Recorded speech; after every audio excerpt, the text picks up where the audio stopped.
खालापुरातील नामांकित टाटा आणि गोदरेज कंपनीमध्ये स्थानिक तरुणांना न्याय मिळालाच पाहिजे या मागणीसाठी राष्ट्रवादी काँग्रेसच्या वतीनं महाएल्गार आंदोलन आयोजित करण्यात आलंय। हे आंदोलन येत्या 3 सप्टेंबर रोजी खालापुरातील गोदरेज आणि टाटा कंपनीच्या गेटवर भव्य स्वरूपाचे आंदोलन छेडण्यात येणार आहे। तर या आंदोलनात आमदार अनिकेत तटकरे यांची प्रमुख उपस्थित असणार आहे। तर हे आंदोलन राष्ट्रवादी काँग्रेस रायगड जिल्हाध्यक्ष सुधाकर घारे यांच्या नेतृत्वाखाली हजारो तरुणांच्या उपस्थितीत भव्य आंदोलन छेडण्यात येणार आहे। तर या आंदोलनात सर्व तरुणांनी मोठ्या संख्येने उपस्थित राहावे असे आवाहन राष्ट्रवादीचे नेते सुधाकर घारे यांनी केले। कंपनीचे कामगार माझ्याकडे अनेक गोष्टी अनेक अडचणी घेऊन येत आहेत। मधल्या काळामध्ये आपण अंकिशेट थर्मॅक्स कंपनीने सुद्धा आपल्या कामगारांच्यावर अन्याय करण्याचा प्रयत्न केला होता। त्यांना ते परमनंट करत नव्हते। संतोषजी बैलवारींनी मला सांगितलं, मी त्या कंपनीमध्ये गेलो आणि आपल्या सर्व सहकार्यांना घेऊन त्या कंपनीच्या गेटवर बसलो। जोपर्यंत त्या आमच्या कामगारांना परमनंट करत नाही तोपर्यंत तुमच्या गेटवरून आतला माणूस बाहेर जाणार नाही, बाहेरचा माणूस आतमध्ये येणार नाही, अशा पद्धतीने भूमिका घेतली। आणि आपल्या त्या 40 बरोबर ना जे काय असतील त्या कामगारांना आपण परमनंट करण्याचं त्या ठिकाणी काम केलं हे सुद्धा आपण बघितलेलं आहे। अनेक कंपन्यांना आपण कंपनीमध्ये कामगारांना आपण न्याय देण्याचं काम केलेलं आहे।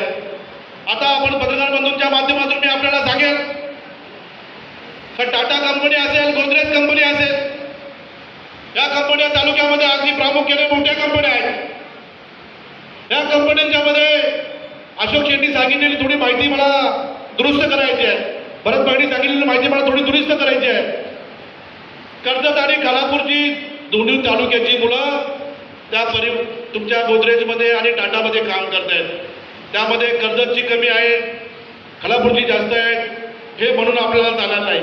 तर दोन्ही तालुक्याची मुलं तिथं काम करत आहेत। जितकी मुलं कर्जतची सुद्धा आहेत तितकी मुलं खालापूरची आहेत। आणि त्या दोन्ही कंपन्यामध्ये आपली पोरं त्या पोरांचं शोषण केलं जात आहे, आपल्या पोरांची पिळवणूक केली जाते, आपल्या मुलांचं रक्त पिळलं जाते। त्याला 10,000 12,000 हजारामध्ये त्या मुलांना कामाला घेतात। त्यांना पुढच्या गेटनी यायचं नाही, तुम्ही मेसमध्ये जायचं नाही, तुम्हाला परमनंट करायचं नाही। त्यांनी त्यांच्या आवडीच्या लोकांना कॉन्ट्रॅक्ट देऊन ठेवले, पण त्यांना परमनंट करू नये। त्यांचं काहीतरी 700-800 दिवस भरल्यानंतर त्यांना परमनंट करावं लागतं, असं काहीतरी तुमचा रूल्स आहे।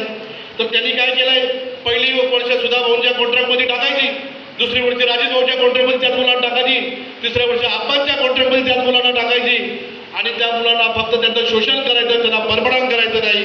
परंतु आता ती वेळ संपलेली आहे। मी आपल्या सर्वांना सांगतोय, अंकिशला आल्याने सांगितलं, अंकिशला आज लाल कपडा घातलाय। हा कामगारांना 7 दिवसांनी लाल कपडा घातलाय। जोपर्यंत कामगारांना न्याय मिळत नाही, जोपर्यंत टाटा आणि गोदरेजला वल्लीवर आणत नाही तोपर्यंत टाटा कंपनीचा आणि गोदरेज कंपनीचा लॉक उघडणार नाही, असं सुद्धा या ठिकाणी मी आपल्याला सांगतोय। बाईंनी सांगितल्याप्रमाणे 20,000हून अधिक लोकांना घेऊन आपण खालापूरमध्ये जाणार आहोत। त्यामध्ये खालापूरचे आपले काही मंडळी असतील, खोपोडची आपली मंडळी असतील। 25,000 ते 30,000चा मोर्चा आंदोलन आपण टाटाच्या गेटवर, गोदरेजच्या गेटवर करणार आहे। त्यानंतर आपण टाटाच्या गेटवर जाणार आहेत। संतोष भाऊंनी सांगितलं, मला माझं टाटा कंपनी बरोबर बोलणं झालं। मी संतोष भाऊला सांगितलं, तुमचं जरी टाटा कंपनी बरोबर बोलणं झालं तोपर्यंत आमचं काही म्हणणं नसेल, परंतु टाटा कंपनीने पहिलं जितकी कर्जत आणि खालापूरची मुलं तिथं काम करतायत त्यांना पहिल्यांदा परमनंट केलं पाहिजे। जिथे परप्रांतीय, मी कुठल्या जातीचा उल्लेख करणार नाही, परप्रांतीय कॉन्ट्रॅक्टर आहेत त्या कॉन्ट्रॅक्टर हटाव आपण पहिलं केलं पाहिजे आणि स्थानिकांना कॉन्ट्रॅक्ट दिलं पाहिजे, हे सुद्धा संतोष भाऊ यांनी केलं पाहिजे।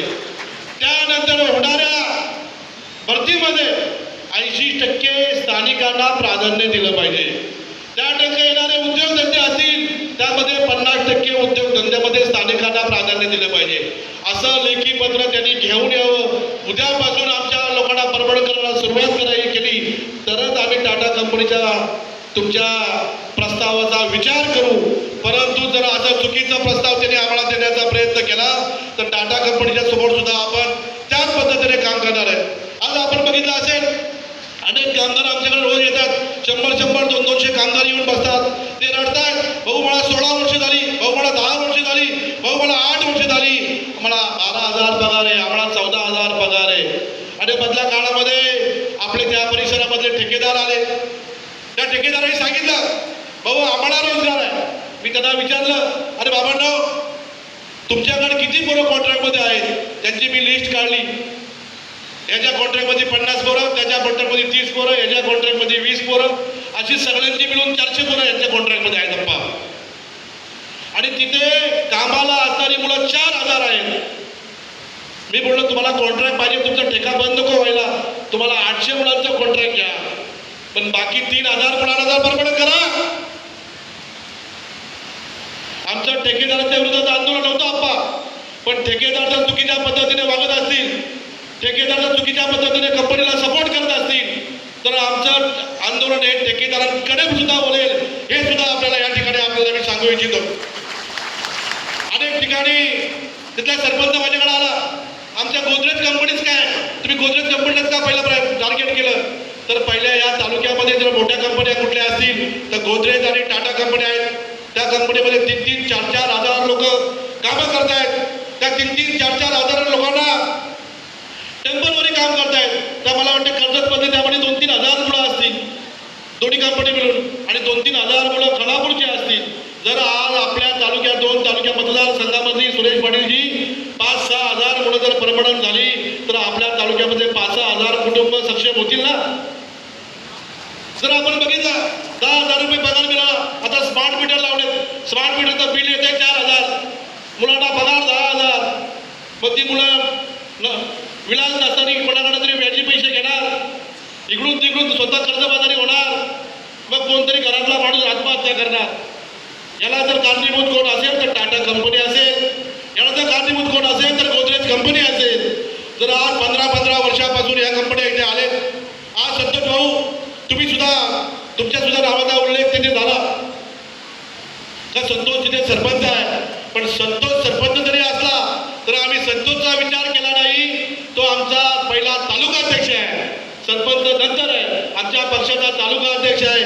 तालुका अध्यक्षाच्या गावावर असलेली कंपनी, तालुका अध्यक्षाच्या ताब्यात असलेली कंपनी, त्या कंपनीला सुद्धा गोपाळे साहेब आपण त्या कंपनीत सुद्धा आंदोलन करतोय, हे सुद्धा विरोधकांनी विसरता कामा नये. तालुका अध्यक्षाला वाटलं तरी जावा, आपली 3-4 हजार मुलं त्यांना परमनंट करावीत, ज्या आपल्या मागण्या त्या पूर्ण कराव्यात. मी कधी असं म्हणणार नाही का राष्ट्रवादी काँग्रेस पार्टीच्या तरुणांना पहिला रोजगार द्या, राष्ट्रवादी काँग्रेस पार्टीच्या तरुणांना पहिला रोजगार द्या. मी सांगेन कर्जत खालापूर मधल्या ज्या सर्व पक्षाचे काम तरुण असतील, तरुणी असतील, तिथे तुम्ही रोजगार मिळावा घ्या. ज्यांचे पात्रतेनुसार आवश्यकता आहे त्यांना तुम्ही रोजगार द्या. अशा पद्धतीने आपण काम करणं गरजेचं आहे. गोदरेज कंपनीमध्ये हा पाशीलकर इथं राहतो, समोर राहतो पाशीलकर. त्याला काही जास्त संतोष भाऊंनी त्याचं नाव घेऊन त्याला जास्त महत्त्व देण्याचं काम केलं. तो त्या महत्त्व देण्याच्या लायकीचा नाहीये. आज तो खऱ्या अर्थाने त्याची किंमत आपल्या कर्जत खालापूरमध्ये शून्य झालेली आहे. जर स्थानिक असून सुद्धा तो स्थानिकांना न्याय देऊ शकत नाही. त्याला जर बाहेरच्या लोकांना कॉन्ट्रॅक्ट दिलं तर त्याला कमिशन खाता येतं, स्थानिकांना कॉन्ट्रॅक्ट दिलं तर त्याला कमिशन मिळणार नाही. हे त्याचं मुख्य दुःख आहे. आज कर्जत खालापूरमध्ये शेठ तुमच्यासारख्यांच्या अनेक क्वारी आहेत, अनेक तुमच्याकडे RMCचं मटेरियल तुमच्याकडे शिल्लक आहे, परंतु तो RMCचं मटेरियल खारघर रोडच्या कंपनीकडून घेतो. जर तुमच्यासारख्याकडनं घेतलं तर तुम्हाला कमिशन तुमच्याकडे तो मागू शकत नाही. तर अशा पद्धतीने आपल्या या टाटा कंपनी आणि गोदरेज कंपनीने आपल्या लोकांच्यावर खऱ्या अर्थाने अन्याय करण्याचं काम सुरू केलेलं आहे. आणि मी सांगतोय आपण हा मोर्चा काढायचं फायनल केलेलं आहे. 3 तारखेला रॉयल गार्डन पासून सकाळी 9 वाजता 3 सप्टेंबरला रॉयल गार्डन पासून सकाळी 9 वाजता कर्जतवरून खलापडकडे मोर्चा निघेल. त्या मोर्चामध्ये आपण सर्वांना हात जोडून विनंती करतोय ऋषी, आपण सर्वांनी एकट्याने यायचं नाही. तर प्रत्येक माझा कार्यकर्त्यावर माझा विश्वास आहे, माझ्या कार्यकर्त्यावर माझा विश्वास आहे. तुम्ही एक कार्यकर्ता 500 माणसांचा कार्यकर्ता आहे आणि तुम्ही 2024ला तुमची ताकद काय ते अख्ख्या महाराष्ट्राला दाखवून दिलेलं आहे. एक अपक्ष माणसाला तुम्ही 92-95 हजार मतदान दिलेलं आहे. तर प्रत्येक माझ्या महिला भगिनी 50-100 महिलांची व्यवस्था करायची आहे.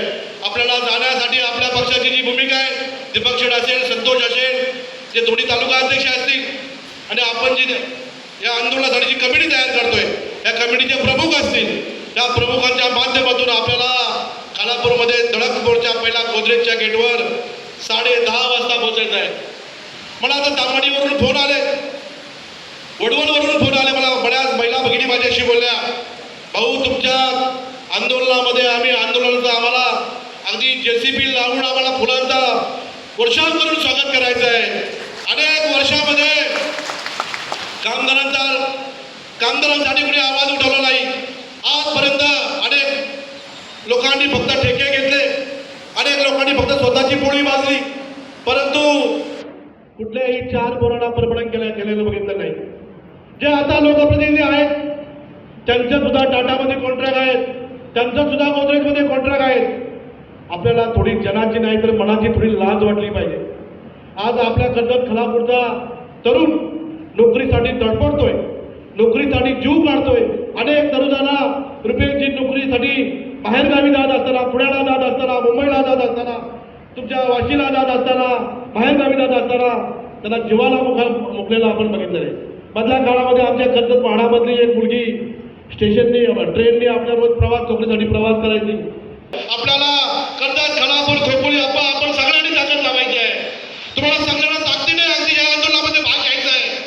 मी माझ्या भावाला कॉन्ट्रॅक्ट घ्यायचं नाही, मला कॉन्ट्रॅक्ट घ्यायचं नाही, माझ्या मुलाला रोजगार द्यायचा नाही, तर मला खऱ्या अर्थाने माझ्या शेवटच्या माणसाला रोजगार द्यायचा आहे, माझ्या गरीब बेरोजगारांना रोजगार द्यायचा आहे, ज्याला आवश्यकता आहे त्या तरुणीला रोजगार द्यायचा आहे, ज्याला आवश्यकता आहे त्या तरुणाला रोजगार द्यायचा आहे.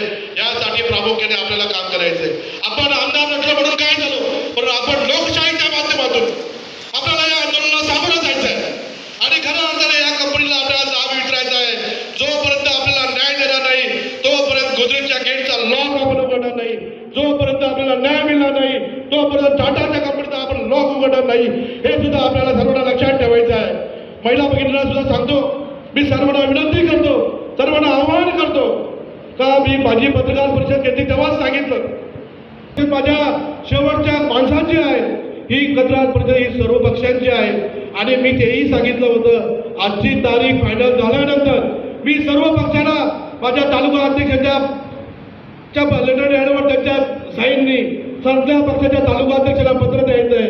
आपल्या तालुक्यामधल्या बेरोजगारांसाठी तुम्ही सुद्धा या आंदोलनामध्ये सहभागी व्हा, तुम्ही सुद्धा या आंदोलनामध्ये लक्ष घाला, तुम्ही सुद्धा या आंदोलनाला ताकद द्या आणि आपल्या सगळ्या पक्षाच्या तरुणांना खऱ्या अर्थाने रोजगार दिला पाहिजे. यासाठी माझी तळमळ आहे, माझी ही तळमळ शेवटपर्यंत चालणार आहे. कोणतरी बोललं का तरुणांना रोजगार देताना कधी मृत्यू येतो का, पण मी परत त्याला सांगतो, मला मृत्यू आला तरी चालेल, पण मी तरुण राहतोपर्यंत माझा न्याय देत नाही तोपर्यंत शांत बसतात. आणि आजही आज या ठिकाणी आपल्या सर्वांना सांगतोय, माझी ही तळमळ माझ्या कुटुंबासाठी नाही, माझी ही तळमळ माझ्या कुटुंबासाठी नाही, माझ्या भावंडकीसाठी नाही.